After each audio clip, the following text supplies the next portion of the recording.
ឃ្លានឹងមានប្រជាប្រិយដែលប្រជាប្រដ្ឋថាតលន់អ្នកខ្លះថាផឹកស្រាពីកេះហើយក៏មិនតលន់ខ្លាំងដូចតលន់ពាក្យពេចន៍របស់លោកបណ្ឌិតកុចលីដែរលោកនិយាយថាពួកសៀមឈ្លានពានទឹកដីខ្មែរកំពុងតែដេកភ័យអាហ្នឹងទី1ការគាត់និយាយពី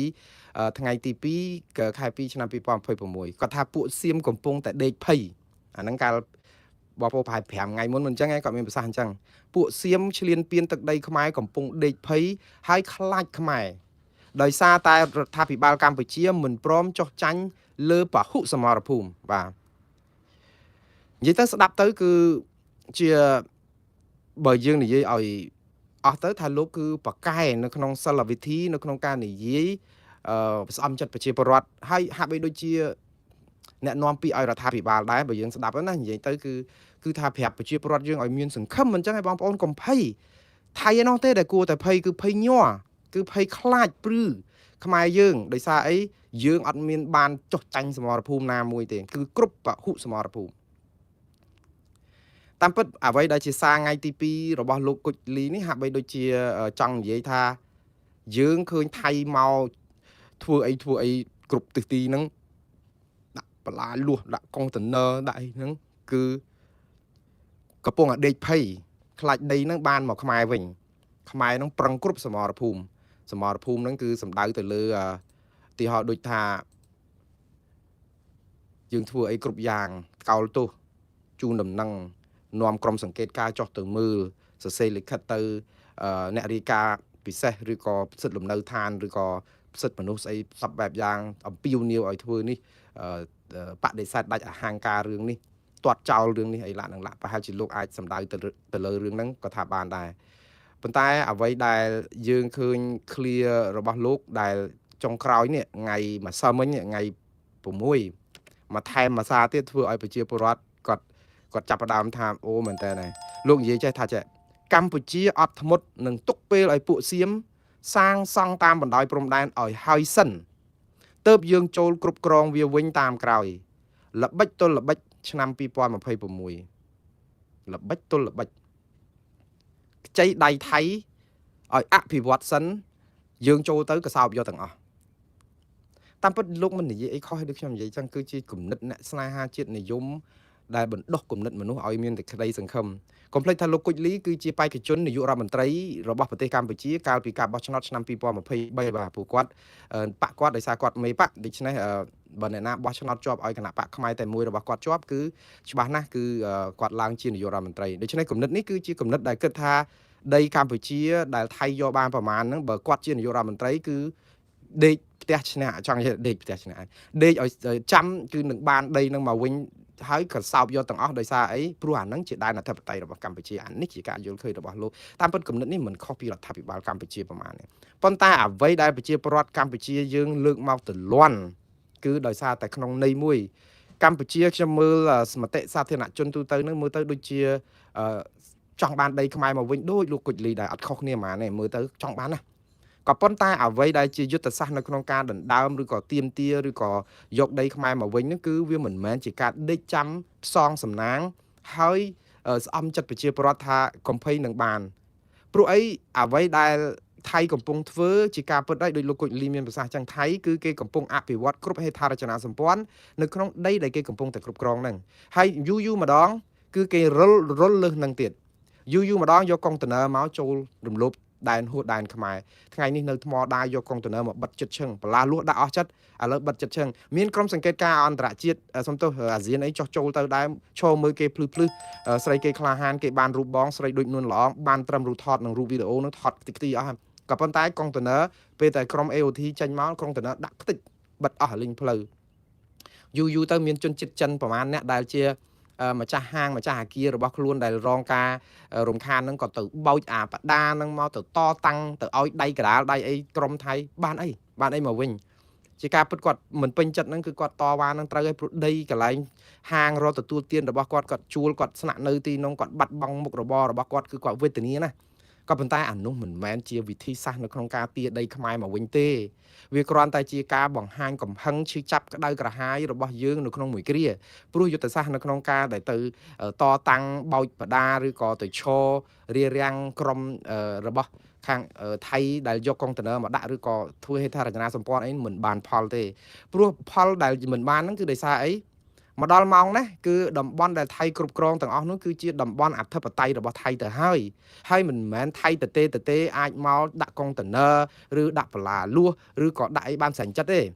ជាការពិតយើងគិតថាបើដាក់លើសពីកន្លែងដែលព្រមព្រៀងគ្នាហ្នឹងអាហ្នឹងថៃបំពេញច្រើនទៀតព្រោះកម្ពុជាបាននិយាយថាបំពេញប៉ុន្តែអ្វីដែលថៃកំពុងតែធ្វើនៅក្នុងដីដែលយើងព្រមព្រៀងគ្នាជាមួយថៃហ្នឹងគឺយើងអាចធ្វើអីថៃបានទេហេតុអីបានជាអញ្ចឹងព្រោះអីនៅក្នុងថ្ងៃទី27ខែធ្នូឆ្នាំ2025លោកទាសីហាដែលជារដ្ឋមន្ត្រីក្រសួងការពារជាតិតំណាងឲ្យរដ្ឋាភិបាលកម្ពុជារបស់លោកហ៊ុនម៉ាណែតហ្នឹងគឺចុះហត្ថលេខាព្រមព្រៀងជាមួយនឹងក្រសួងការពារជាតិថៃដែលតំណាងឲ្យលោកណត្តភុងណាផានិចនៅក្នុងការរៀបចំឲ្យមានបទជប់បាញ់គ្នាហើយព្រមព្រៀងគ្នាថាអ្នកណានៅណាអ្នកនឹងនៅនឹងអ្នកណាឈរជើងណាអ្នកនឹងឈរជើងហ្នឹងបានន័យថាម៉េចបានន័យថាបើឈរជើងកន្លែងហ្នឹងអភិវឌ្ឍកន្លែងហ្នឹងធ្វើអីកន្លែងហ្នឹងធ្វើទៅព្រោះអត់មានមាត្រាណាប្រការណាដែលហាមឃាត់មិនឲ្យធ្វើនៅក្នុងហ្នឹងខ្មែរក៏ធ្វើថៃក៏ធ្វើវាអាចកសលត្រង់ថាពេលដែលអ្នកណានៅណាអ្នកនឹងនៅហ្នឹងគឺថៃនៅចូលដីខ្មែរទាំងអស់កម្ពុជាយើងខ្មែរយើងអត់បានចូលដីថៃសូម្បីតែមួយចំអាមវិញឯកសលតែប៉ុណ្្នឹងទេបាទនៅក្នុងប័ណ្ណឈប់បាញ់ហ្នឹងបើខ្មែរចូលទៅដីថៃបាន 50% ថៃចូលមកដល់ដីខ្មែរបាន 50% អាហ្នឹងវាមានចំណែកមួយវាដូចថាវាស្មើមានតុល្យភាពគ្នាដែរតែវាអត់សោះទីតាំងទាំង14កន្លែងដែលរដ្ឋាភិបាលទទួលស្គាល់ដែលថាថៃឈ្លានពានទន្ទ្រានបានគឺជាដីរបស់ខ្មែរពីដើមទាំងអស់ហើយអាហ្នឹងអត់គិតសាង26កន្លែងទៀត27កន្លែងទៀតដែលថៃគ្រប់គ្រងបានគ្រាន់តែរដ្ឋាភិបាលកម្ពុជាមិនទទួលស្គាល់ទេរដ្ឋាភិបាលកម្ពុជាទទួលស្គាល់តែ14កន្លែងទេអញ្ចឹងក្រៅពីហ្នឹងដែលមន្ត្រីសង្គមឬក៏រដ្ឋាភិបាលក្រៅប្រទេសអីឬក៏អ្នកផ្សេងទៀតទាំងទាហានជួមុខអីឬក៏ទាហានថៃខ្លួនឯងដែលផ្សព្វផ្សាយមកមានប្រមាណ40ទីតាំងហ្នឹងគឺមែនតើទៅគឺជាផ្នែកនៃការព្រមព្រៀងគ្នានៅក្នុងប័ណ្ណឈប់បាញ់នឹងឯងគឺបានន័យថាថៃរឹបអូសឬក៏គ្រប់គ្រងតំបន់អីហ្នឹងคล้ายទៅជាកម្មសិទ្ធិរបស់គេធ្វើអីក៏បានដែរដោយសារតែយើងថាអ្នកណានៅណានៅណាអញ្ចឹងនៅពេលដែលថៃចាប់ផ្ដើមដាក់កុងតឺន័រដាក់បន្លាលួសភាគច្រើនគឺកម្ពុជាអត់អាចទៅបោចបន្លាលួសនឹងបានហើយមានតែការតវ៉ាដោយសារអីដោយសារតែយើងជ្រុលនៅក្នុងការព្រមព្រៀងជាមួយថៃហើយថាតំបន់ហ្នឹងអ្នកនឹងនៅណាអ្នកណានៅណានៅហ្នឹងអញ្ចឹងអាតំបន់ដែលគេកំពុងដាក់កុងតឺន័រដាក់បន្លាលួសហ្នឹងគឺជាតំបន់ដែលមានទាហានថៃដែលនៅគ្រប់គ្រងនៅនឹងបានយូរហើយនឹងតាំងពីថ្ងៃទី27ខែធ្នូដូច្នេះតែយើងទៅឲ្យគេប្រាប់គេថាកុំដាក់បានដែរទេប្រាប់គេថាកុំធ្វើអីបានទេកុំយករូបបដិមាយកមកដំឡើងនៅភ្នំនេះបានទេកុំសង់ហេដ្ឋារចនាសម្ព័ន្ធផ្លូវថ្នល់ចាក់បេតុងអីទៅបានទេកុំឈូសឆាយអាគារសំណង់អីផ្សេងនៅក្នុងទីហ្នឹងបានទេកុំឲ្យថៃនឹងធ្វើអីផ្សេងផ្ដាស់នៅតំបន់ទាំងអស់ហ្នឹងបានទេវាអត់ទេយើងបានតវ៉ាពីចម្ងាយប៉ុន្តែយើងអាចខាត់ខាំងថៃមិនឲ្យធ្វើអ្វីនៅក្នុងដែនអធិបតេយ្យពីមុនដែលជារបស់ខ្មែរនឹងបានទេដោយសារអីដោយសារយើងព្រមព្រៀងគ្នាថាអានឹងគឺជាកន្លែងដែលគេគ្រប់គ្រងបានអញ្ចឹងបានន័យថាលើកលែងតែថៃយកមកអភិវឌ្ឍហួសពីអាព្រំដែនព្រំបន្ទាត់ដែលយើងព្រមព្រៀងគ្នានឹងតែអញ្ចឹងមានន័យថាតំបន់ទាំងអស់នោះគឺស្ថិតក្នុងដែនអធិបតេយ្យរបស់ថៃហើយទៅពេលនេះហេតុអីបានជាស្ថិតនៅក្នុងដែនអធិបតេយ្យគេបងប្អូនព្រោះគេមានទាហានរបស់គេនៅក្នុងហ្នឹងគេយកទាហានរបស់គេមកដល់ទីហ្នឹងគេយកអនុព័ន្ធយោធាបរទេសមកដល់ទីហ្នឹងគេយកមន្ត្រីចារកិច្ចចារកម្មឬក៏រហូតដល់ប៉ូលីសអន្តរជាតិមកដល់ទីហ្នឹងនៅតំបន់មួយចំនួនកាស៊ីណូទៀតផងតែយើងចេះតែតវ៉ាអញ្ចឹងទៅការតវ៉ានេះគឺមិនខុសឆ្គងអីទេខាងភាគីកម្ពុជាគឺធ្វើដើម្បីបញ្ជាក់ថាខ្លួនមិនពេញចិត្តមិនគ្រប់គ្រងនៅអ្វីដែលជាការឈ្លានពានឬអីរបស់ថៃប៉ុន្តែការតវ៉ាមួយមុខមិនគ្រប់ទេគឺតតែដាក់ប្រឹងថៃអញ្ចឹងវិលមកលោកគុជលីវិញពេលដែលលោកប្រាប់ថាកម្ពុជាអត់ធ្មត់ថៃដេកភ័យបន្តិចទៀតទៅក៏សោបយកមកវិញទាំងអស់នេះគឺជាភាសាស្អំចិត្តប៉ុន្តែនៅក្នុងពេលជាមួយគ្នាហ្នឹងលោកគុជលីលោកជាបណ្ឌិតខាងច្បាប់ខាងវិទ្យាសាស្ត្រនយោបាយហើយជាប្រធានគណៈបកមួយផងលោកអត់ដែលស្នើឲ្យទៅរដ្ឋាភិបាលប្តឹងទៅតុលាការយុតិធធម៌អន្តរជាតិឬតុលាការព្រហ្មទណ្ឌអន្តរជាតិទេឬមួយក៏ខ្ញុំរំលងសាររបស់លោកគុជលីខ្ញុំសូមអធិស្ឋានដែរព្រោះខ្ញុំអត់អាចទៅមើលអស់នៅពេលបុគ្គលម្នាក់បង្ហោះសារអីនិយាយអីពីមុនមកអញ្ចឹងបងប្អូនគិតថាលោកគុជលីធ្លាប់លើកទឹកចិត្តឬក៏អំពាវនាវឲ្យរដ្ឋាភិបាលប្តឹងថៃទៅតុលាការយុតិធធម៌អន្តរជាតិនិងតុលាការព្រហ្មទណ្ឌអន្តរជាតិសូមផ្ញើសារនៅក្នុង inbox របស់ខ្ញុំផងដើម្បីឲ្យខ្ញុំមានភាពយុតិធធម៌សម្រាប់លោកគុជលីផងព្រោះអីកុំឲ្យជាថាមកជ្រុងអីអញ្ចឹងទៅតាមពិតលោកធ្វើអញ្ចេះអីអញ្ចេះទៅអាចខ្ញុំម្នាក់ឯងមើលមិនគ្រប់ជ្រុងជ្រោយប៉ុន្តែសាររបស់លោកគុជលីដែលប្រើពាក្យថាកម្ពុជាអត់ធ្មត់ទុកពេលឲ្យសៀមសាងសង់តាមបណ្ដោយព្រំដែនឲ្យហើយសិនហើយចូលគ្រប់គ្រងវិញតាមក្រោយជាល្បិចទល់ល្បិចឆ្នាំ2026នេះបង្ហាញថាកម្ពុជាគឺដេកផ្សងសំណាងថានឹងបានរបស់អស់នោះវិញតាមរយៈការតវ៉ាតាមរយៈការវាស់វែងព្រំសីមាតាមរយៈយន្តការចរចាទ្វេភាគីហើយព្រោះបើប្តឹងទៅតុលាការអន្តរជាតិគឺយើងអត់ប្រើពាក្យនេះទេព្រោះប្តឹងទៅតុលាការយុតិធធម៌អន្តរជាតិនិងតុលាការព្រហ្មទណ្ឌអន្តរជាតិមិនច្បាស់ ថានឹងអាចនិយាយបែបនេះបានផងព្រោះអីតឡាការមិនដឹងសម្រេចយ៉ាងម៉េចផងទេអញ្ចឹងយើងទុកពេលអញ្ចឹងមិនអាចនឹងច្បាស់ប៉ុន្តែចំពោះខ្ញុំវិញបើដឹងទៅតឡាការអន្តរជាតិបើសិនជាលោកគុជលីសរសេរអញ្ចេះខ្ញុំគ្រប់គ្រង 100% កម្ពុជាអត់ធ្មត់នឹងទុកពេលឲ្យសៀមសាងសង់តាមបណ្ដោយព្រំដែនឲ្យហើយសិនទើបយើងចូលគ្រប់គ្រងវិញតាមក្រោយនៅពេលដែលតុលាការយុត្តិធម៌អន្តរជាតិសម្រេចក្តីឲ្យខ្មែរឈ្នះក្តីគ្រប់គ្រងតំបន់នេះតាមសន្ធិសញ្ញាបារាំងសៀមឆ្នាំ1904និងឆ្នាំ1907នេះបើសិនជាសរសេរឃ្លាបែបនេះខ្ញុំជឿថាវាមិនតលន់ខ្លាំងដោយការដែលនិយាយថាតវ៉ាបដិសេធកោតទោសអីហ្នឹងថានឹងបានរបស់អស់នោះទាំងមកវិញណាដូច្នេះខ្ញុំសរុបសេចក្តីមកវិញគឺប្រជាពលរដ្ឋខ្មែរសពថ្ងៃលោកបាក់ស្បាតនឹងប្រជាពិធដ្ឋណាបងប្អូនតែអញ្ចឹងលោកតលន់នឹងការដែលរដ្ឋាភិបាលក៏ដូចជាមន្ត្រីផ្សេងទៀតគណៈបកនយោបាយឬក៏អ្នកឃោសនិករបស់គណៈបកកណ្ដាលអំណាចឬគណៈរដ្ឋាភិបាលកម្ពុជានឹងម្ដងហើយម្ដងទៀតថាអត់ធ្មត់នៅស្ងៀមនៅស្ងប់ទៅកុំស្ងៀមតវ៉ាអញ្ចេះតវ៉ាអញ្ចោះទៅថ្ងៃណាមួយយើងនឹងបានមកវិញឥឡូវនេះអ្វីដែលកម្ពុជាកំពុងធ្វើគឺកំពុងតែបន់ផ្សងឲ្យថៃមានរដ្ឋាភិបាលថ្មីហើយសង្ឃឹមថារដ្ឋាភិបាលថ្មីណាមួយដែលដឹកនាំដោយនាយករដ្ឋមន្ត្រីណាក៏ដោយអាចនឹងមកអង្គុយចរចាជជែកជាមួយនឹងកម្ពុជាដើម្បីនិយាយគ្នាវាស់វែងព្រំខណ្ឌសីមារបស់យើងវិលទៅរកអាយន្តការ MOU ឆ្នាំ2000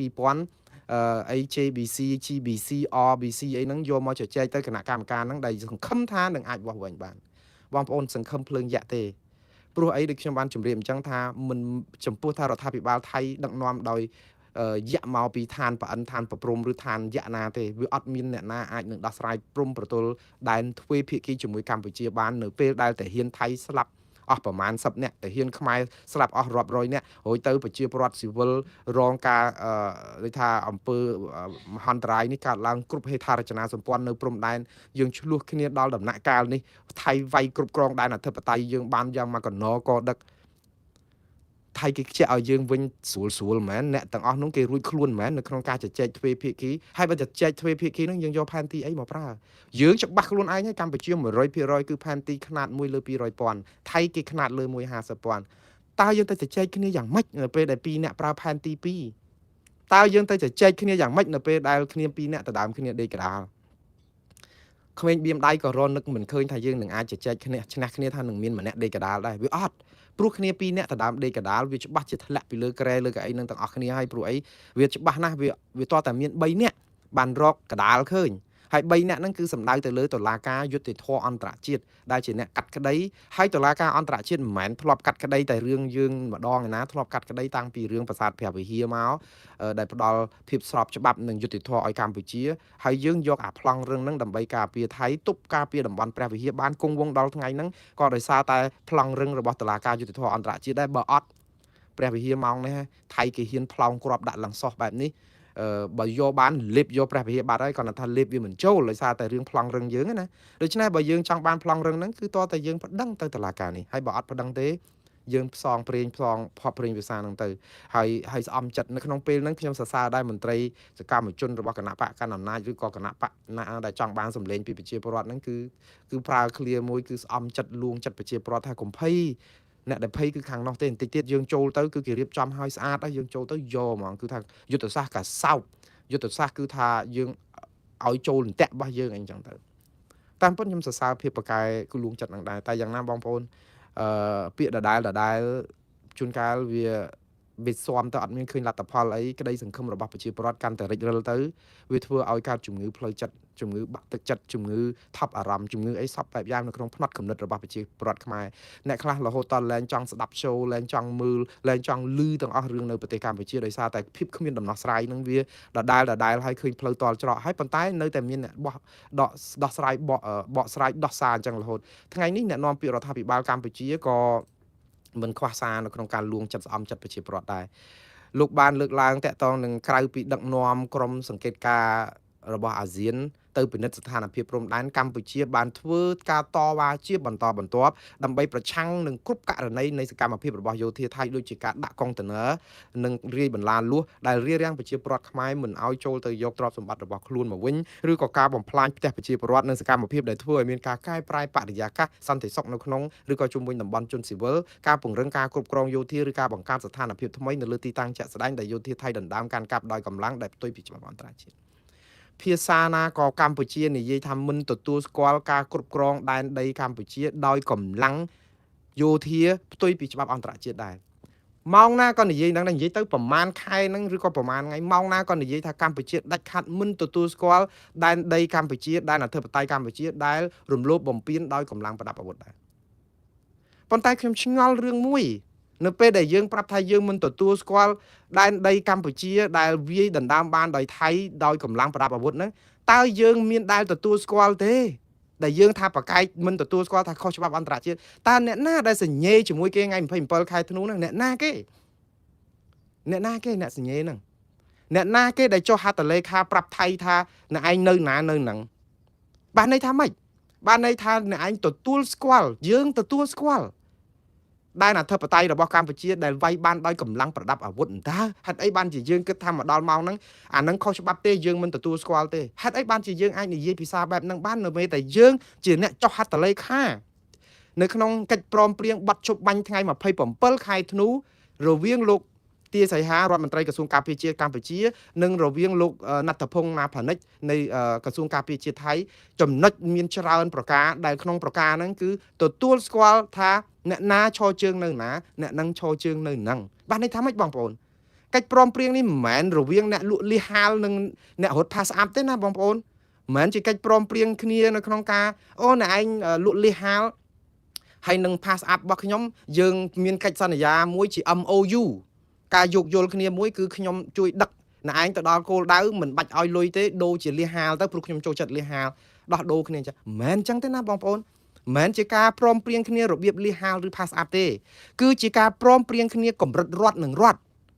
បានន័យថាជាលិខិតកតិយុត្តផ្លូវការលិខិតច្បាប់ផ្លូវការដែលកម្ពុជាប្រកាសជាអលរឹកប្រាប់ភាគីថៃនិងអន្តរជាតិថាអ្នកឯងនៅនឹងគ្រប់គ្រងហ្នឹងទៅប៉ុណ្ណឹងសិនប៉ុន្តែកុំរៀលរុលមកទៀតយើងមានប័ណ្ណឈប់បាញ់មួយទៅហើយយើងស្អំរក្សាប័ណ្ណឈប់បាញ់ហ្នឹងឲ្យមានប្រសិទ្ធភាពនេះមានអាស្មារតីមួយទៀតយើងទទួលស្គាល់ដីទាំងប្រមាណកន្លែងដែលនៅក្នុងប័ណ្ណឈប់បាញ់អ្នកណានៅហ្នឹងកម្ពុជាថាអ្នកណានៅហ្នឹងតែ14កន្លែងទេប៉ុន្តែមកដល់ម៉ោងនេះអ្នកណានៅហ្នឹងគឺថៃគ្រប់គ្រងជិត40កន្លែងឯណោះមិនមែនតិចទេបងប្អូនដូចខ្ញុំនិយាយចឹងកុំថាឡើយទៅ40កន្លែងកុំថាឡើយ41កន្លែងសូម្បីតែ1មីលីម៉ែត្រក៏ដីខ្មែរដែរអត់មានថៃអាចគ្រប់គ្រងបានប៉ុន្តែយើងម្ចាស់ផ្ទះជាការពិតដែរយើងនិយាយនឹងដូចអត់មានដឹង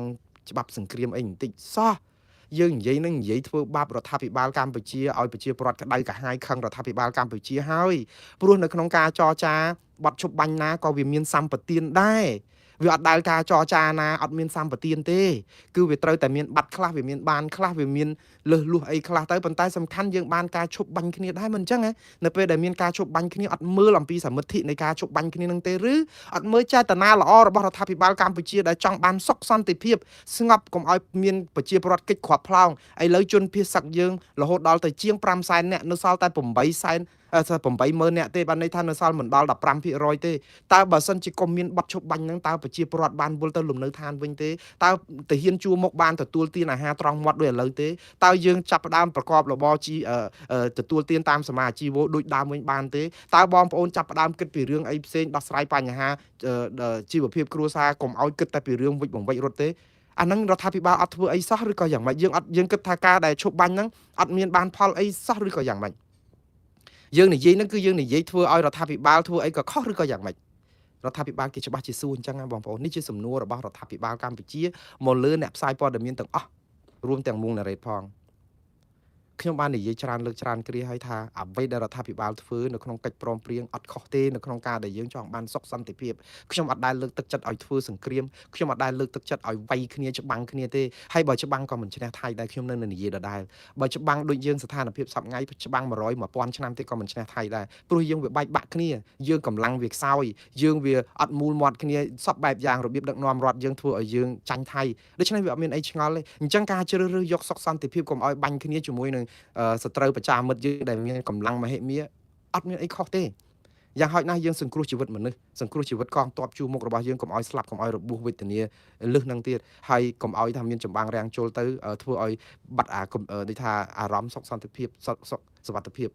ខ្ញុំគ្រប់គ្រង 100% អត់មានស្អីដែលចង់ឲ្យមានចំនួនចម្បាំងរាំងជុលប៉ុន្តែអ្វីដែលខ្ញុំនិយាយនេះគឺនិយាយអំពីរដ្ឋាភិបាលកម្ពុជាខ្លួនឯង មាត់ផ្សេងដៃផ្សឹងយើងក៏ហក់ប្រជាពលរដ្ឋបងប្អូនក៏ហក់ប្រជាពលរដ្ឋនៅក្នុងន័យថាយកពាក្យសន្តិភាពនិងភាពបានសុខកដំរមនារវាងថៃនិងខ្មែរហ្នឹងព្រំដែនហ្នឹងយកមកជាការលួងស្អំចិត្តតែមិនប្រាប់ការពិតឲ្យប្រជាពលរដ្ឋដឹងខ្ញុំបាននិយាយម្ដងទៀតថាពេញចិត្តណាស់ឲ្យមានសុខសន្តិភាពមានសម្បទានអីវាច្បាស់ណាស់វាមិនអីទេក៏ប៉ុន្តែអ្វីដែលបបាក់នឹងទទួលយកបានគឺនយោបាយប្រជាពិធដ្ឋក៏ហក់ប្រជាពលរដ្ឋដែលថាខ្លួនឯងអត់បានធ្វើអីប៉ះពាល់ដល់ការដែលសញ្ញេឲ្យគេគ្រប់គ្រងនៅកន្លែងណាកន្លែងហ្នឹងសោះហើយមកនិយាយធ្វើដូចថ្មីចាស់ដូចនិយាយថាយើងមិនទទួលស្គាល់ដែនដីដែលយោធាដណ្ដើមកាន់កាប់ដោយកម្លាំងដែលផ្ទុយនឹងពីច្បាប់អន្តរជាតិមិនទទួលស្គាល់ព្រំដែនដែលប្រែប្រួលដោយកម្លាំងទេចុះហេតុអីបានការមិនទទួលស្គាល់នឹងយើងធ្វើនៅក្រៅយើងចុះហត្ថលេខាជាមួយគេសំណួរខ្ញុំសួរតែប៉ុណ្្នឹងឯងដូចយើងទៅទិញឡានទិញម៉ូតូយកមកជិះអញ្ចឹងណាបងប្អូនពេលដែលយើងមានកិច្ចសន្យាអីជាមួយគេគឺគេដាក់ថារថយន្តនេះឧទាហរណ៍រថយន្តនេះឬក៏ម៉ូតូនេះគេលក់ក្នុងតម្លៃ$100យើងគិតថាទេ$100មិនដែលទេព្រោះធម្មតាម៉ូតូណាដែល$100ទិញតែសបកកង់មុខកង់ក្រោយនិងអាកង់មុខកង់ក្រោយនោះមិនទាំងគ្រប់ផងកំថាឡើយដល់តួមានម៉ាស៊ីនមានអីសពបែបយ៉ាងធ្វើលេខធ្វើកាតគ្រីជិះបានអីទៀតងាប់ហើយ$1000យ៉ាងតិចឧទាហរណ៍តែដល់គេលក់$100ហើយគេបានមានកិច្ចសន្យាមួយជាមួយយើងថាម៉ូតូនេះលក់តម្លៃ$100គឺយកឃើញប៉ុណ្ណាប៉ុណ្ណឹងអត់មានការតវ៉ាអីទេប៉ុណ្ណាប៉ុណ្ណឹងឃើញមិនអញ្ចឹងហើយចុះហត្ថលេខាបង់លុយទៅយកទៅជិះទៅស្រាប់តែយើងបង់លុយ$100ហើយស្រាប់តែដល់តែពេលជិះក្រកក្រាក់អាចវៈមិនដឹងជាចវៈអាមញងមិនដឹងជាមញងរិចរិលអស់អាម៉ាស៊ីនហ្នឹងគឺដាក់ចកោះលេខហ្នឹងដាក់ទៅក៏មិនចូលអញញ៉ៃយើងទៅរករឿងអ្នកលក់ម៉ូតូថាអត់ជិះកោតសុំយកលុយវិញក៏ប៉ុន្តែនៅក្នុងកិច្ចសន្យារបស់យើងហ្នឹងយើងនិយាយថាម៉េចយើងនិយាយថាម៉ូតូនេះគឺឃើញមិនលក់អញ្ចឹង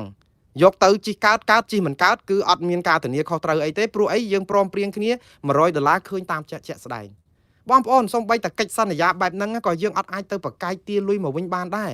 ព្រោះយើងទៅទិញរបស់គេថាឃើញមិនយកអញ្ចឹងអាហ្នឹងដូចខាងអ្នកកាប់សាច់ឡានអីទៅទិញគ្រឿងបន្លាស់គេដាក់ពីកុងតឺន័រអីមកអញ្ចឹងតែពេលគេលក់គឺយើងឃើញមិនយើងយកអញ្ចឹងអូជជែកគ្នាទៅតាមមនោសញ្ចេតនាទៅបើវាអីខ្វះនេះខ្វះនោះខ្លាំងសុំថែមថយខ្សែភ្លើងឬក៏អាគុយមួយអីលាក់នឹងលាក់អាហ្នឹងវាជារឿងព្រមព្រៀងគ្នាប៉ុន្តែជាគោលការណ៍គឺយើងអាចទៅទាលុយគេវិញបានទេព្រោះនៅក្នុងកិច្ចសន្យាហ្នឹងគេសរសេរទៀតថារបស់ដែលបានទិញហើយគឺមិនអាចដូរយកលុយបានទៀតគឺវាអស់ត្រឹមប៉ុណ្្នឹងអញ្ចឹងហើយយើងចុះហត្ថលេខាជាមួយគ្នាអញ្ចឹងរឿងដីយើងនឹងក៏អញ្ចឹងដែរយើងចុះហត្ថលេខាជាមួយគ្នាអញ្ចឹងចុះហត្ថលេខាថាម៉េចថាដីកម្ពុជាដែលថៃវាយបាននេះគឺគ្រប់គ្រងនៅកន្លែងណានៅកន្លែងហ្នឹងយកកន្លែងហ្នឹងចោះគ្រប់គ្រងអញ្ចឹងចោះព្រោះកម្ពុជាព្រមថាធ្វើម៉េចបើវាអញ្ចឹងហើយហ្នឹងចង់និយាយអញ្ចឹងណានៅក្នុងពេលចុះកិច្ចព្រោះយើងអត់អាចនឹងទៅដាក់លក្ខខណ្ឌថាទៅថយសិនទៅហីថយទៅកុំឲ្យដូចទៅកន្លែងដើមសិនមុននឹងថ្ងៃវាយថ្ងៃ27ខែធ្នូយើងអត់ទាំងនិយាយដល់អាថ្ងៃទី20ថ្ងៃទីប្រហែលផ្លេចឲ្យបងប្អូនថ្ងៃទី4កក្កដាដែលវាយ5ថ្ងៃនៅដល់7កក្កដាសំទោស27ដល់27កក្កដាអីហ្នឹងវាយ5ថ្ងៃអាលើកដំបូងដែលគេយកបាន10ទីតាំងអត់តែប្រាសាទតាកបីហ្នឹងអាហ្នឹងមិនបាញ់និយាយអាហ្នឹងអាក្រោយនេះគឺយើងកំណត់អញ្ចឹងគឺយើងអត់បាននិយាយថាទេថយទៅវិញឲ្យអស់សិននៅពេលមុនបាញ់គ្នានិយាយទៅសភាពការមុននឹងថ្ងៃទី28ខែឧសភានោះមុននឹងមានបាញ់ស្លាប់លោកសួនរោននៅក្នុងតំបន់មុំ3បើយើងនិយាយអញ្ចឹងឲ្យថយសិនណាបានចុះកិច្ចព្រមព្រៀងអាហ្នឹងអត់អីទេស្រាប់ដល់ពេលហើយស្រាប់ចុះកិច្ចព្រមព្រៀងហើយថៃយកបន្លាលួសយកកុងតឺន័រមកដាក់គ្រប់តំបន់30-40ដូចយើងមានអាហ្នឹងថៃដឹងថាត្រូវថ្មោងហ្មងប៉ុន្តែនៅពេលដែលយើងចុះកិច្ចព្រមព្រៀងជាមួយគ្នាហ្នឹងគឺយើងនិយាយអញ្ចឹងយកទៅតំបន់ណែឯងគ្រប់គ្រងបានតែកុំរុលមកថែមទៀតណែវ៉គេចេះដាក់លក្ខខណ្ឌជាមួយគេថាកុំឲ្យមកទៀតអាហ្នឹងដូចលក្ខខណ្ឌជាមួយម៉ូតូមិញអញ្ចឹងណែរបស់ដែលទិញនេះណាឃើញមិនគឺទិញអញ្ចឹងអត់មានតែយកទៅហើយថែមមកទាដូរសបកកង់ឬក៏ថែមអីទៀតទេអត់ទេឃើញមិនអញ្ចឹងយើងនិយាយជាមួយគ្នាអញ្ចឹងហ្នឹងនៅក្នុងកិច្ចព្រមព្រៀងរួចតទៅពេលឥឡូវដោយអ្វីដែលខាងអ្នកនាំពាក្យរដ្ឋាភិបាលឬក៏រដ្ឋាភិបាលកម្ពុជាឬក៏ក្រសួងការបរទេសនិយាយមិនទទួលស្គាល់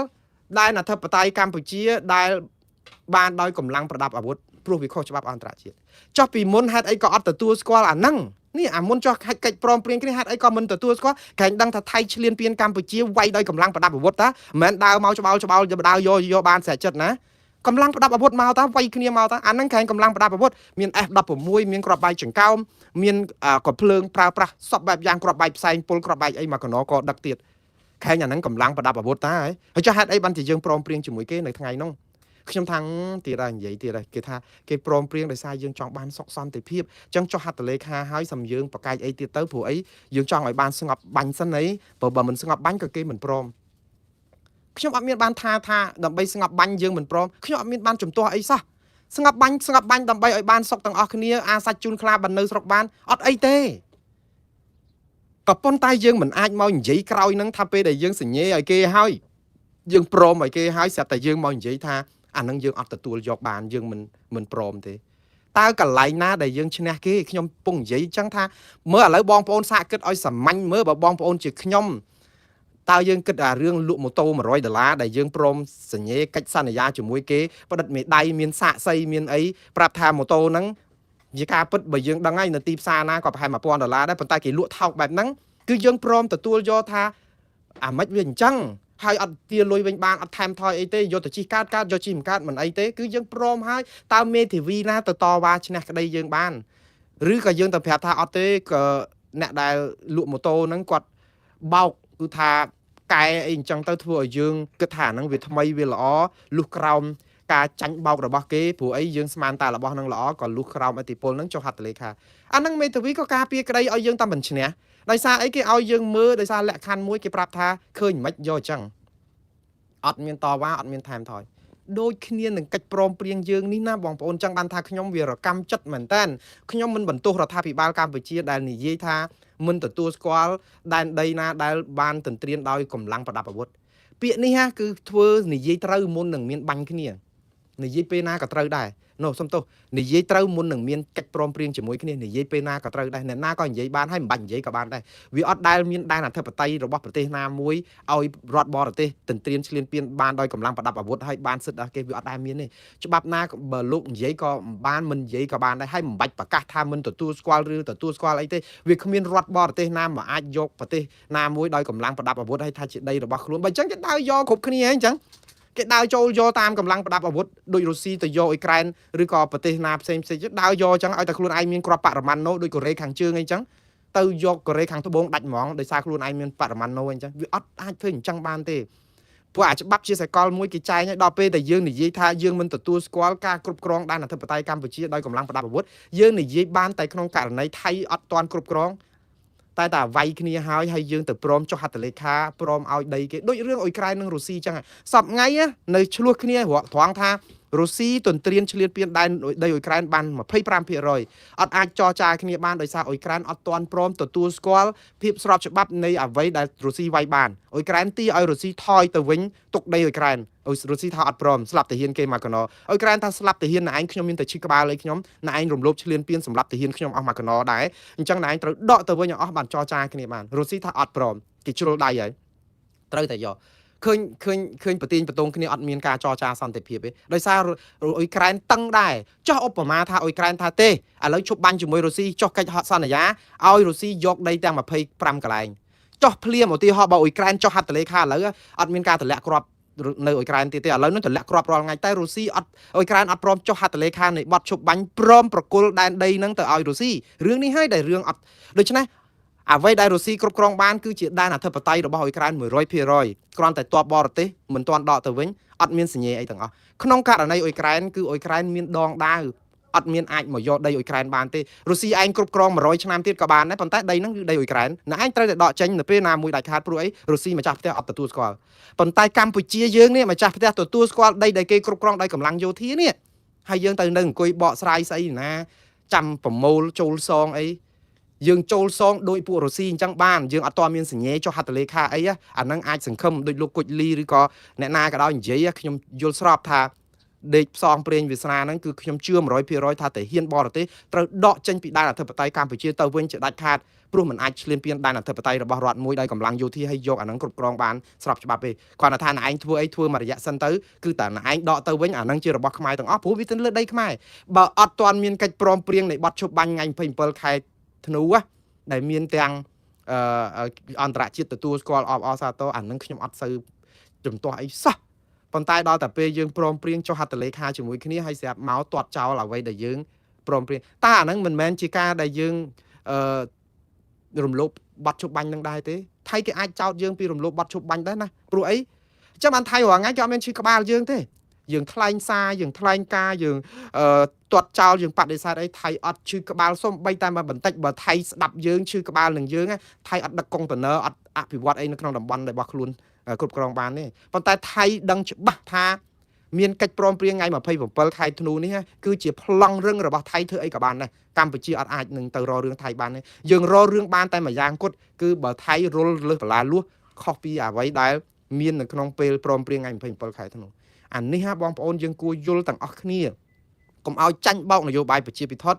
ហើយតាមពិតរដ្ឋាភិបាលមិនខុសទេក្នុងការស្អំចិត្តប្រជាពលរដ្ឋកុំឲ្យបាក់ទឹកចិត្តខ្លាំងពេកព្រោះរដ្ឋាភិបាលកំពុងដោះស្រាយតាមពិតណាល្បិចនេះគឺគ្រាន់តែជាការស្អំចិត្តប្រជាពលរដ្ឋកុំឲ្យបះបោកុំឲ្យតវ៉ាកុំឲ្យមើលឃើញអំពីបញ្ហាខ្លាំងពេកតែប្រជាពលរដ្ឋមានការរំជួលចិត្តថាដីនឹងបាត់ទៅគេអីចឹងមិនអាចទាមទារបានគឺច្បាស់ជារឿងរដ្ឋាភិបាលហើយមិនអាចគ្រប់គ្រងបានខ្ញុំថាវាជាយុទ្ធសាស្ត្រដើម្បីទប់ស្ថានភាពកុំឲ្យវាដាបខ្លាំងជាងបច្ចុប្បន្នវាមិនអីទេប៉ុន្តែមិនអាចកុហកប្រជាពលរដ្ឋថាយើងចុះកិច្ចសន្យាហើយយើងទៅលុបចោលវិញហើយយើងថាយើងមិនទទួលស្គាល់បងប្អូនប្រជាពលរដ្ឋកម្ពុជាមិនអាចនឹងទទួលយកបានអញ្ចឹងបានថាឲ្យតែអ្នកណាម្នាក់និយាយថាជាយុទ្ធសាស្ត្រប្រមូលគៀគោឲ្យចូលក្រោលយុទ្ធសាស្ត្រឲ្យគេអភិវឌ្ឍសិនខ្ចីដៃគេហើយចាំយើងយកមកវិញណាអានេះគឺជានយោបាយប្រជាពិធដ្ឋបោកប្រជាពលរដ្ឋគ្រប់ពេលគ្រប់វេលាហើយខ្ញុំនៅតែប្រកាន់ជំហរថាអស់លោកបោកលុះខ្សៃបោកតតែស្លាប់ខ្លួនហើយប្រជាពលរដ្ឋនឹងចាញ់បោកអស់លោកប៉ុន្តែក្នុងពេលហ្នឹងគាត់ទលាន់ដែរបើយើងច្បាស់លាស់ហើយខ្ញុំនិយាយថាឥឡូវវាជ្រុលក្បាលកពើហើយយើងព្រមចុះកិច្ចព្រមព្រៀងជាមួយថៃវាចុះហើយយើងបានសុខសន្តិភាពស្ងប់មានការវិលទៅលំនៅឋានមិនអស់ក៏ដោយក៏យើងបាន5សែនអ្នកជាងដែរចាត់ទុកថាហ្នឹងជាសមិទ្ធិចុះអត់អីទេប៉ុន្តែត្រូវទទួលស្គាល់ការពិតថាកម្ពុជាផ្លត់ស្នៀតរបស់ថៃហើយមិនមែនយើងឈ្នះល្បិចថៃគេចាញ់ល្បិចយើងទេកុំប្រើពាក្យហ្នឹងយើងចាញ់ស្នៀតថៃហើយគឺនៅពេលដែលយើងចុះហត្ថលេខាព្រមឲ្យថៃគ្រប់គ្រងតំបន់ណាតំបន់ហ្នឹងគឺយើងចាញ់គេហើយកន្លែងហ្នឹងត្រូវទទួលស្គាល់ការពិតប៉ុន្តែមិនយឺតពេលទ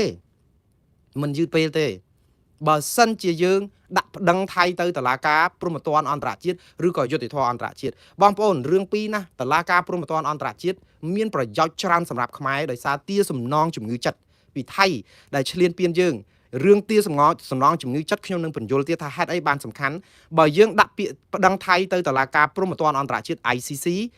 សំណងជំងឺចិត្តអំពីការខូចខាតដែនអធិបតេយ្យរបស់កម្ពុជានិងការឈ្លានពានរបស់ថៃវាជាភស្តុតាងមួយដើម្បីឲ្យមានទឹកមាត់ប្រៃក្នុងការដាក់ពាក្យប្តឹងទៅតុលាការយុត្តិធម៌អន្តរជាតិមួយទៀតហេតុអីបានខ្ញុំនិយាយអញ្ចឹងតុលាការព្រហ្មទណ្ឌអន្តរជាតិនេះគឺគេកាត់ទោសបុគ្គលមេដឹកនាំខ្មែរមេដឹកនាំថៃមេយោធាខ្មែរមេយោធាថៃអញ្ចឹងទៅគឺគេចាប់កាត់ទោសតែបុគ្គលប៉ុន្តែនៅក្នុងការដែលដោះស្រាយបណ្ដឹងព្រហ្មទណ្ឌបែបនេះគឺមានសំណងរដ្ឋប្រវេណីគឺសំណងខូចខាតអញ្ចឹងបើកម្ពុជាឈ្នះថាឥឡូវប្តឹងថៃឈ្នះពីរឿងសម្រាប់ទាហានខ្មែរសម្រាប់ជនស៊ីវិលខ្មែរបំផ្លាញហេដ្ឋារចនាសម្ព័ន្ធប្រាង្គប្រាសាទខ្មែរនៅក្នុងដីខ្មែរបើតុលាការព្រហ្មទណ្ឌអន្តរជាតិកាត់ឲ្យខ្មែរឈ្នះ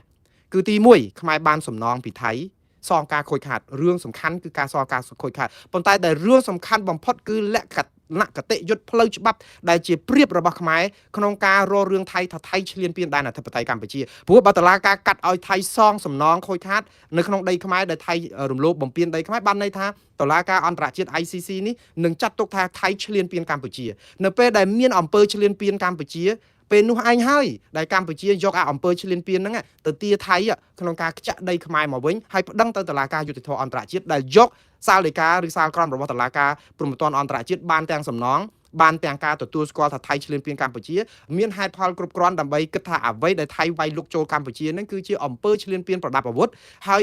យរុលចូលក្នុងដែនអធិបតេយ្យកម្ពុជាទាដីកម្ពុជាឡើងវិញតាមតុលាការយុត្តិធម៌អន្តរជាតិបងប្អូនឃើញកាឡាដែលខ្មែរយកដីមកវិញបានទេហើយក៏មើលកិច្ចព្រមព្រៀងនៃបទឈប់បាញ់ឈប់និយាយដល់រាបណាដែលយកកិច្ចព្រមព្រៀងនៃបទឈប់បាញ់គ្នាថ្ងៃ27ខែធ្នូមកដើម្បីស្អំចិត្តប្រជាពលរដ្ឋថា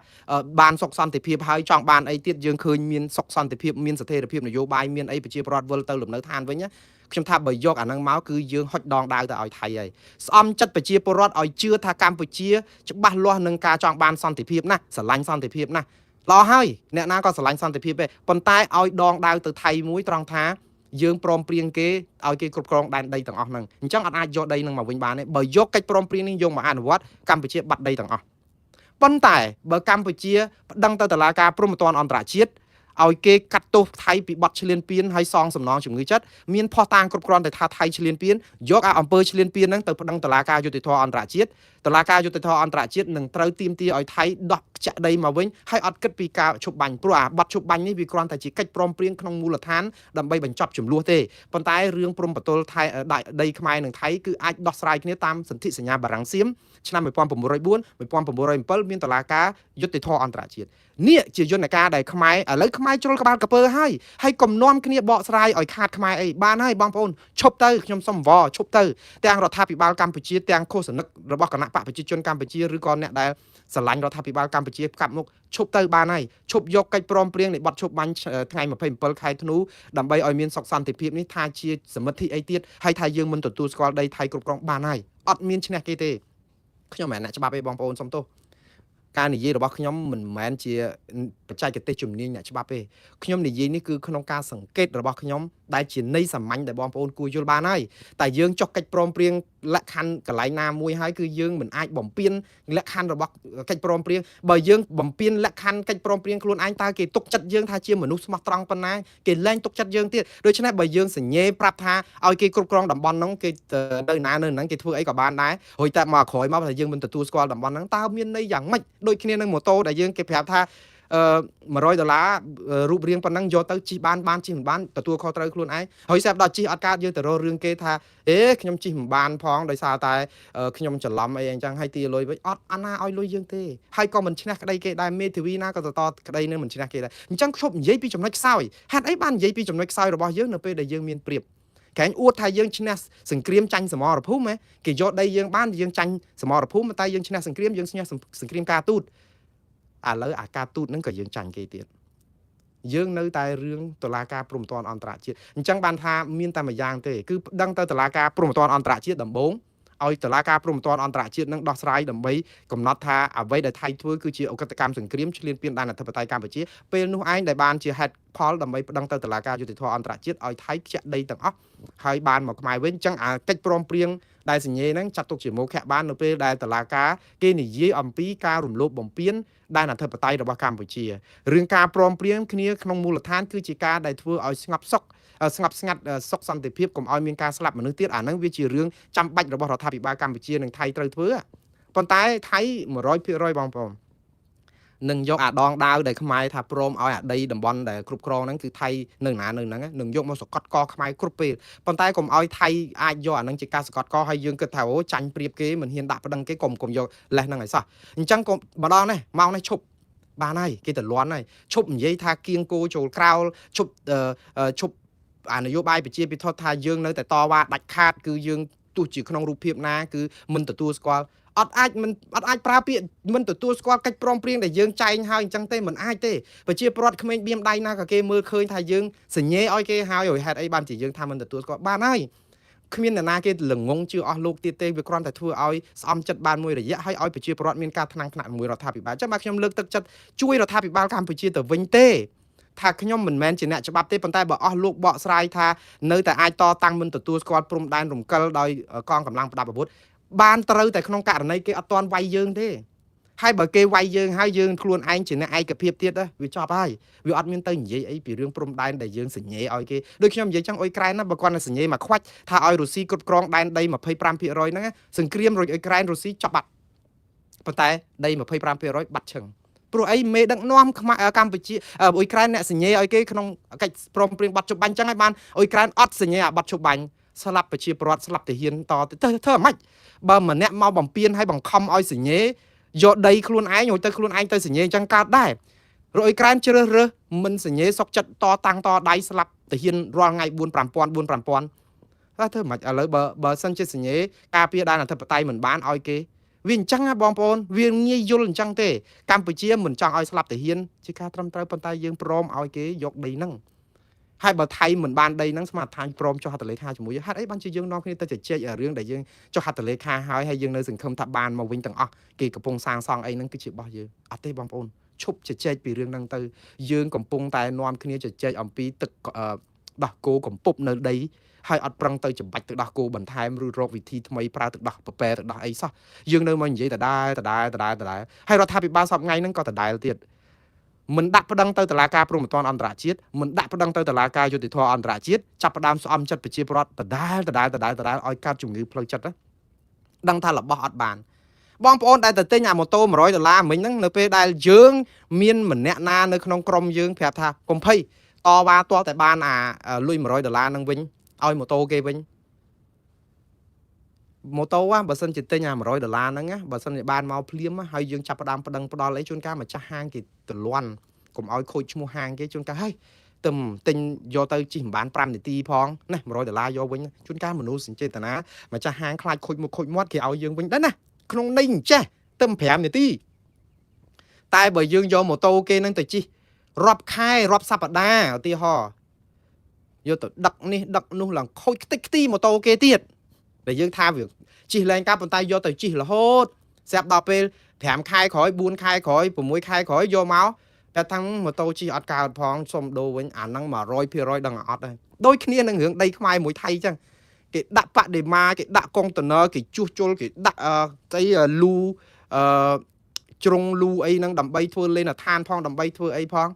cứ năng ngay cứ cách prom prieng lụa một tô $100 bàn ấy do năng ngay đọc về yu tới đô ấy vì dư pe ở hai vì ọt dọc dân ca cách sanh nhà năng bàn tề cứ miên tại dân ca mui tiệt tề bởi hướng krom hôn một tô lụa một tô ní na cứ trâu rọc ở khơi thải krom hôn lụa một tô ní bị đam lái cứ chỉ krom cho bao tề toa tại rọc khơi chẳng bạn ai nâng lệ trôn đó là cách sanh giá đại lụa một tô ở dương nâng vì ai ban chia chấm hai này ca đại rọc khơi tả krom hôn lụa một tô bị đam lái cái lụa tặng bao chẳng mà vô mà hay đôi chân này bà sân chia tổ la ca cái cắt tô hỏi krom hôn một tô nâng á thay chỉ krom hônประพฤติ các cái cam ấy cho bao ấy lại nâng lại anh chẳng phải chia bọt chôn rong cua trà nó chạy bao cá năng dương anh miên sừng khâm $100 đô một tô dương ban với dương chỉ họp cho năm cả đôi còn tay bỏ ọt miên ca rồi khơi krom hôn nâng là cho bao tới cách sân nhà nâng cứ bị chọc ấy đôi khi chỉ mối thay chăngเลิกแรงแต่สหกรมอันตรายเนี่ยเกิดเอาตัวไทยถ้าไทยนั่งเฉลี่ยเปลี่ยนกัมพูชีเอาเมียนสหกรมอันตรายเมียนสหกรมอันตรายน่าเกาตัวไทยมุ้ยซะสมัยซาบอนเมียนก็เกาตัวไทยแต่ยังแต่สังคมไอ้ได้ท่าละบ่ได้ยังเอาไอ้เกให้เกบานมายังไหมจังให้มาลองติดบอมปนเมียนตายดักเปียประดังเตอร์ตลาดกาอยู่ในทออันตรายนั่งเตอร์เอาไอ้เกกัดเตอร์ให้ชุบย้อนนโยบายไปเชียไปทอดท่าบ้านมายังจำสันเตอร์ปรำคายผมมุ้ยคายไอ้นั่งเฮ้ยบ้านไหนchỉ cả đợt thụp song thì riêng bia nó không đáy căn sờ lắc ạt sờ lắc cái chả lên vay cái tế chừng nào cái dương ọt prom thứ hay dương kịch chẳng phía mặt chỗ bom bom chơi thật xui cho hát ấyพันcái mình bắt đầu thật xui là thay bị bao cam bị chia thật xui ấy khi nhóm phụ là thay bị bao cam bị chia ai chưa chạm đôi một tô mà rồi là chẳng cái ba hai than đằng tia do lùi mà vinh ban do một tô tạo cái do lùi mà vinh ban phải chỉ cái chụp bàn chẳng bom bom và tay bom bom kịch đôi khi nhóm mưa khơi ca đi nắng taสังคมไอ้แก่เลยสังคมบ้านลอยไม่ไปยังจ้องหัดเลยคาปรองเปลี่ยนกันจังบ้านท่าเลยนั่งขยมจ้องในยี่ท่าดอลวิธีในโครงการตรวจเจ้ากรมพลลุโมโตทมนั่งท่าจีกรมพลชอเบาจังบ้านในไทยยืงเตอแต่ล็อบบี้ขนมกลมรัดอันตรายคือจุบับอันตรายคือเตอเอาตลาดกาอันตรายรกไอ้เคยท่าไว้ในไทยทัวนั่งคือจีอำเภอเฉลี่ยเปลี่ยนประดับอาวุธนั่งบ้านยืงคือท่ากิจสัญญาไอ้เอาหน้าเนื้อหน้านั่งไอ้นั่งเตยจีโมแค่บ้านแต่เราได้มาวิ่งปันใต้แมนสรูลเต้ในเรื่องเพลงแวนชายนะไทยเกมแมนเอายืนแต่เต้นะขยมก็ทำวิแวนชายอย่างน้าก็ได้วิกรานบ่าวเชียงยืงนอมคนหนึ่งกุย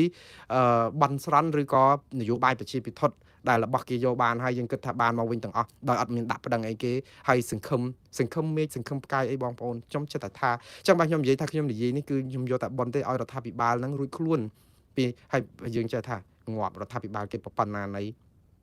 ใส่เก๋หมดดับมวงนเรศนั่งเก็บเจ็ดเธอกาก็ตีปรักษาเกรอบปอนเนี่ยตีปรักษาเกมวยนั่นคือมีสัญญาบัตรบันเดินเลยมวงนเรศปีใบพ่องขยมอัดมันเตยจมตัวต่อตังไอ้จมวยเรื่องนั่งเตขยมเชียบาดระบอกเกเตบอมโปนายตกขยมกลมทั่วขยมสำคัญไอ้คนนั้นขยมคนนั้นเป็นยุล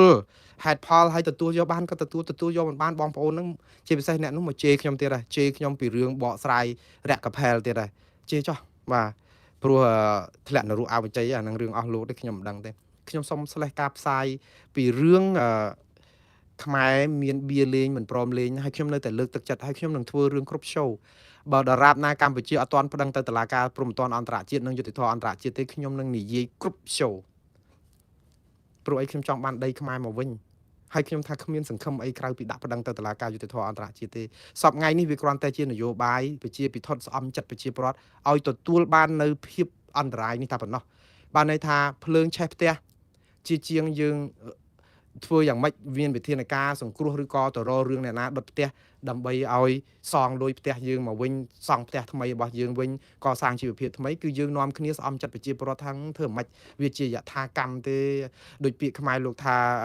គេហៅថាម៉េចស៊ូស្លាប់បាកុំឲ្យស្លាប់មេលិចទូកដាលទលេកុំឲ្យតែភ្លើងឆេះផ្ទះបើវាជាគ្រោះថ្នាក់ធម្មជាតិជាបាបស្អីទៅវាកើតឡើងអីអញ្ចឹងទៅធ្វើម៉េចយើងនាំគ្នាកវៃកឆ្នាំងទៀតទៅនេះយើងកំពុងស្អំចិត្តអញ្ចឹងប៉ុន្តែអត់គិតទៅរករឿងអាអ្នកលួចដុតផ្ទះយើងសោះផ្ទះយើងអត់ឆេះទេ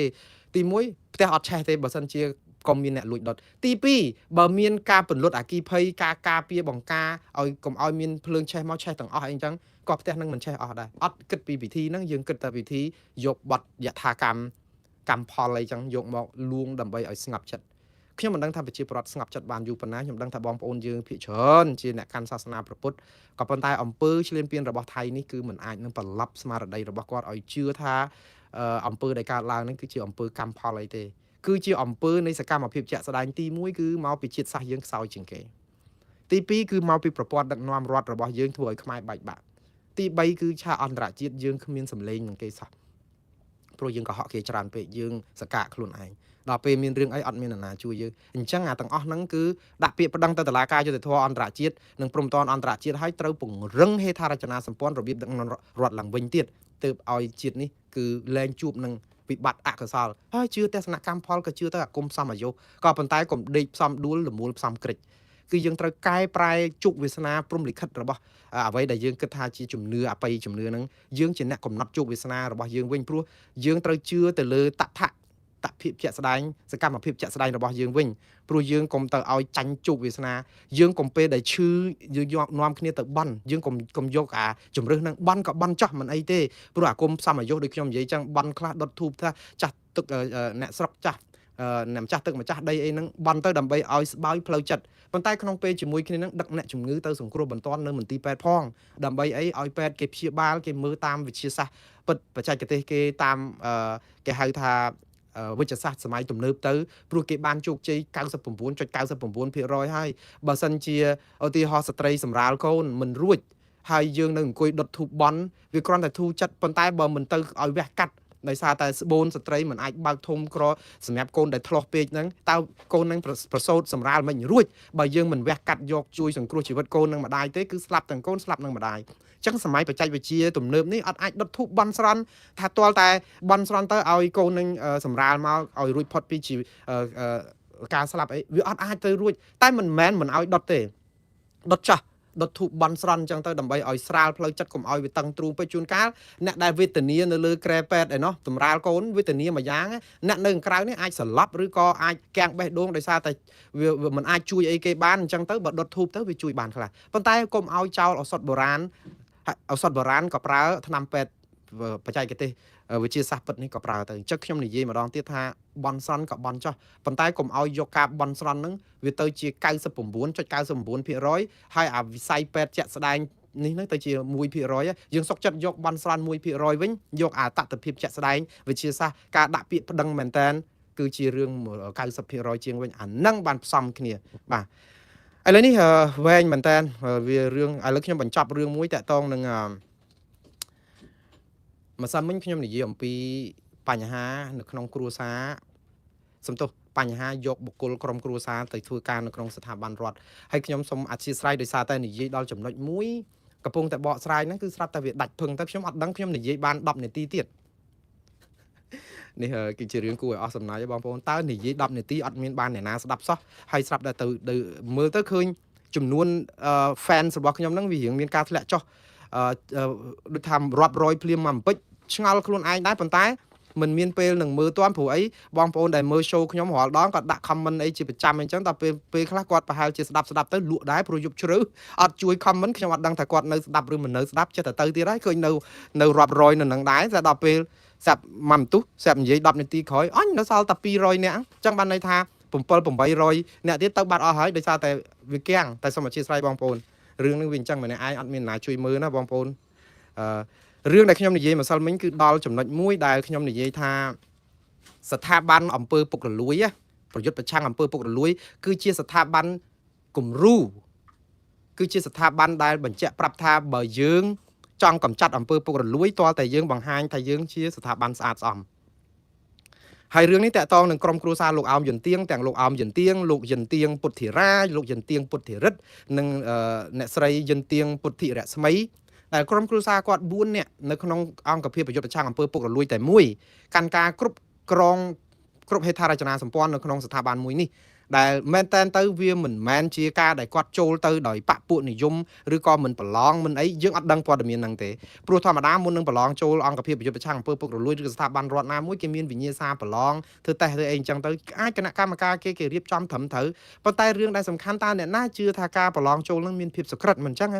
ปลุกเยอะบังการเอามีนวิมเตะสังสัยจังมันชมพระทาสถาบันระบรอดเจียปิเซสถาบันประโยชน์ประช่างอำเภอปกระลุยนี้นะคือเกประหยัดประหยัดนะโดยเจ้าอติกาวัดจังไงบางปอนเจ้าอติกาวัดหรือก็ประสังบุปจิตนากระดอยขนมวิสัยศาสนาคือจะบับศาสนากรมรัฐวินัยนั่งตั้งนะบ่เนี่ยการศาสนาประเภทประพุทธศาสนาฮันในเยียนรัฐแต่ตั้งเตียดบ่มาห้าเยียนคือเรียงตะเลียงที่โปรเวตะเลียมาห้าฮันในเยียนนั่นคือวินัยอาบัตนั่นคือตั้งนะสเตอร์แต่ทั่วไอ้ก็ดัดได้เอาแต่ประจ่าอันติดปนใต้อาบัตนั่นคือจีอาบัตในขนมวินัยศาสนาเต้ในขนมรัฐนากระดอยประเทศนากระดอยการควบครองศาสนาคือวิจิการควบครองตามประปวนฉบับรัฐพ้องประปวนฉบับกูการศาสนาพ้องในขนมในนี่เนี่ยปฏิบัติศาสนาคือยังเตอประกันกูการทออาดำใบกรุบอ่อยบ้านตามวินัยทอวินัยศาสนาเอาประชีพรัฐเนี่ยได้เชื่อศาสนานั้นมีจุ่มเนื้อสดับให้การได้ถ้วยบัตรจุ่มเนื้อนี่คือเอาโดยสาการประพฤติระบบประชิดนั่นเองมันแม้นเชียอะไรที่เขาขยำเอาท่าเจ้าครูอธิการหรือก็เจ้าอธิการวัดนามุ้ยเกี่ยเชื่อจะในเลือโลกได้ซาไอ้บาลีสังสกฤตทอเจริญเลยโสตเทศนาอบรมเพลจัดเพลกายให้บานในท่าวิจักสุราเมรัยยะเวรมณีสิกขาปะแตงไอ้นั่นคือมันชั้นหรือก็มันไซบหรือก็มันประพฤติประปนเกหรือก็ละใบปีเลียว่าไซอำเภอใบอย่างมกแตงใบใส่สาละใบปีเลียว่าไซไอ้หลังนั่นละคือบสันเจียครูชาอติกาวัดรูปนี้อาจปฏิบัติวินัยแต่งออกนี้บ้านคือบ้านนะประชีพรถประสอบบาสิกาจุ่มนอกเชิงวัดหนึ่งกรุ๊ปตีเมียนจุ่มเนื้อแต่เลยพระองค์ก็ป้นตายสลับแต่ไงนามวยสลับแต่กี่รอเคยทานนึกน้องอาสรัมหรือก็สำนักหรือก็กะไลได้สนะอาศัยหรือบ่ประชาอติการูปนู้เมียนรูปทอดใส่เมียนดอบสราเมียนฮูเบียเมียนไอหลังหนึ่งละนึกเป็นนู้บ่สันจีเมียนได้ใจดอนเหมือนตอนเมียนการสืบเก็ตก็ทั่วเอาปะละปะโลประซององนี่นึกน้องวิสัยประพุทธศาสนาตีหอหรือศาสนาให้จังประชีพรถจับประดามบัดบองสิกระไดตกชัดให้ทานลูกครูเจ้าอติกามีนบัดให้หัดไอ้บ้านมีนรูปทอดใส่นึกน้องกดตีหอมีนดอบสราหรือก็มีนใส่เบียระบายซีซองไอ้นึกน้องนั่งก็ป้นตายยังตระสูแต่เว้นท่าตานึกน้องพบอาณาจักรยังนี่เว้ยมีพุทธจักรนึกอาณาจักรตาปองเขาไอ้ตามีนจะมาไอ้แน่นึกน้องข้างอาณาจักรเนี่ยได้ห้ามคอดประซองจากอติกาวัดเหมือนเอามีนรูปสไลนามวยในขนมกดได้เต้ตามีนจะบัดแต่ห้ามคอดจังเต้ตัวเจียรูปนั่งทาจีสไลธรรมดาหรือก็รูปอาหารพี่ไอ้กระดาอยู่ที่หอก็อดมีนจะบัดนะได้ห้ามคอดหรือนั่นก็แต่ถ้าวินัยศาสนาข้อหาบัดแต่วินัยธรรมดาในอาณาจักรอดมีนข้อไอ้เต้ขอแต่ถ้าเรื่องสำคัญบ่มพดคือประซองประจากอติกาวัดหนึ่งตรึแต่เจี๊ยใบหมกหรือก็วิมาเตะซองไซได้มีนแต่งรูปสไลสะอาดในขนมกดหรือก็ดอบสราหรือก็เบียเปล่าไอ้นั่งในขนมกดคือเตาทั่วอย่างไม่เลี้ยงจุ่มแรกล้วนไอ้อ้อยสะอาดผมเอามีนเหมือนเตอร์ผมเอาไปเชียร์ประวัติบัตรสิกระไดตกจัดปลุกไอ้สถาบันศาสนานี่คือสถาบันจิตติสการะไปเชียร์ประวัติเตอร์สมเปียมันแต่คือยังสมเปียสบังใจโวเต้เหมือนสมเปียลูกเตผู้จุนไอ้การระบอบขมายกะหอมกะทาสมเปียเปรียประหยัดปะสิมังสมเปียลูกซองประหยัดปะโกนเนี่ยสลับไอ้จังนั้นนะวิจิจิกาเปิดเปรียนั่งเชื่อสิมังประซองกรองใจโวนั่งก็จิโกเนี่ยสลับนั่งวิจิเรื่องธรรมดาเต้ปนใต้ยังสมเปียกรุบบังใจโวได้เชื่อในมัตตรูปในพิบอาดบริสุทธิ์โดยเปรียจังสิมังเบตองไอ้ก็ได้คือเชื่อในมัตตรูปในเปรียได้มีนจัดบริสุทธิ์ตราดังหนึ่งดังอัมพีสกตกระบาสัตว์เองจังเตอยังเหมือนมันสมเปียสิมังยังเหมือนสมเปียโกเนี่ยสลับเต้ครั้งในนี่คือยังบวงสรวงกรุบวัตถุ